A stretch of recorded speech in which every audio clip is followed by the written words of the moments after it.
In Lesson 21, we'll take a look at the Third Commandment, which centers us on the Sabbath day. The Third Commandment, with Martin Luther's explanation from the Small Catechism, is this: The Third Commandment: remember the Sabbath day by keeping it holy. What does this mean? We should fear and love God, that we do not despise preaching and His Word, but regard it as holy and gladly hear and learn it. The Sabbath day was a special day in the Israelites' week. On the seventh day of each week, on Saturday, they had a day of rest where they did no work. This was a special mirroring of how God created the world. He did all the creating in 6 days, if you remember, and then on the seventh day, He rested and enjoyed time with His creation. Let's define the terms Sabbath and Sabbath day this way.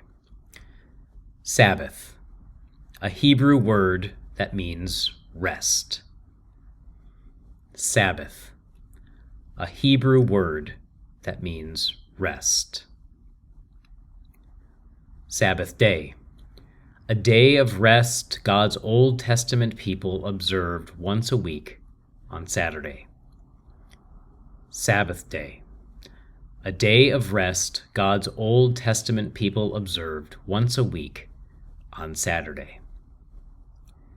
Now, when we talk about rest, we might think of taking a nap or lounging on the couch in front of a movie or a video game. But that's not really the rest God had in mind. The Sabbath day was a special day set aside for worship. It's not exactly the same thing, but we might think about how many Christians set aside Sundays as a day to come to church and worship and give thanks to God.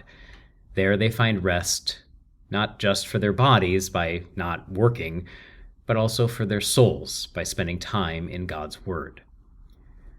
We are not required to observe a day of rest on Saturday anymore, because the rest of the Sabbath day was a foreshadowing of the rest from sin that Jesus would bring.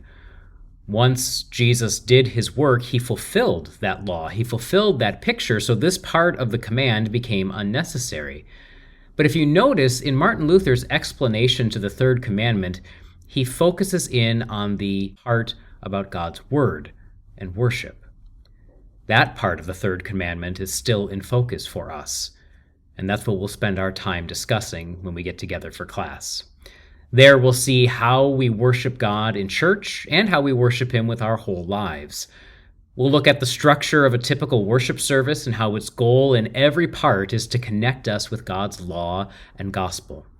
We'll also look at the flow of the church here and see how the first half traces Jesus' life and work for us, while the second half of the church year allows us to grow in our faith by listening to Jesus' teaching and preaching.